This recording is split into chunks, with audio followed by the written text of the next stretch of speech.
So yun, may barang. So, isipin nyo mga kababors, 20 years ako hindi nakakauwi. Ito yung marang. Ito yung durian. Yun. So, interview natin si Kuya kung saan ba galing yung mga items niya.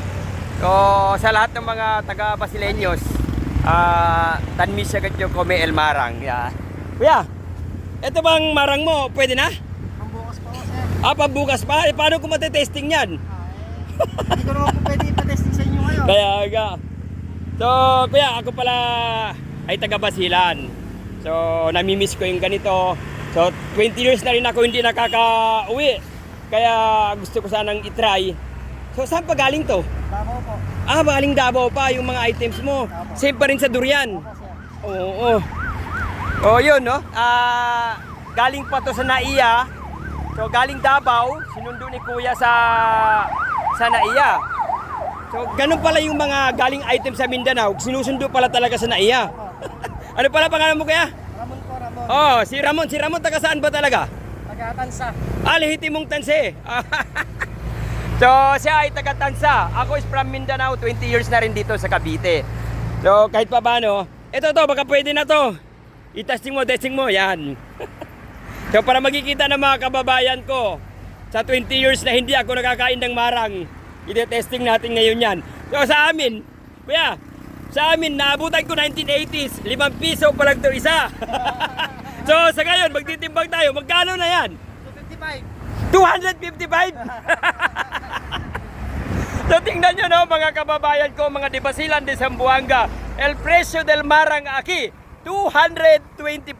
Kanaton antes na 1980s, 5 pesos lang, el uno marang, 5 piso, then 10 pisos. Ara 225 ya, pero kere man kita pruba, pili kita discount, pili kita discount. Kuya, ako yung nagtsatsabakano, salita sa amin. So 225. Magkano ang last price natin? 250. 255 pala. 255 pala to. Magkano ang last price? Magkano ang last price natin? Para matikman natin. 230. Magkano ang binigay mo sa aking discount? 25. Ano? Kakainin na ba natin to? Siyempre sa 20 years, hindi natin natitikman. Sige, go natin. Kuya, pabuksan. Tingnan natin, subukan natin. Ha? Pwede na? Sige, buksan mo. Pwede na, sir. Pwede na. Tirahin na natin yan. Oh, diba? Diba, hawakan mo. Tol, hawakan mo. Pwede na, sir. Oo. So, ito, no? Ito, titikman na natin. Pero, ito yung sinasabi nilang parang yung bang hinog na ilang araw na sa highway. Oh. Inuubo-ubo na tayo, no?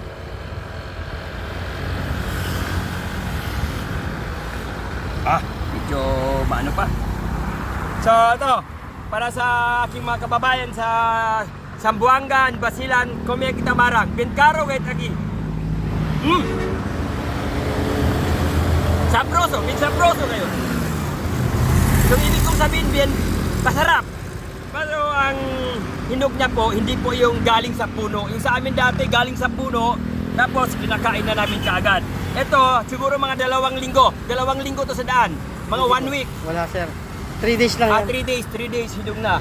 So, maraming salamat mga kababols. Tuloy-tuloy po ang ating kain ng marang. Pinas días con ustedes todos mga bibientes sa mga taga Zamboanga. Dito. Ito. Ano? 180 kilo. Oh, magkano? 400. 400. Medyo nakakamura ko lang.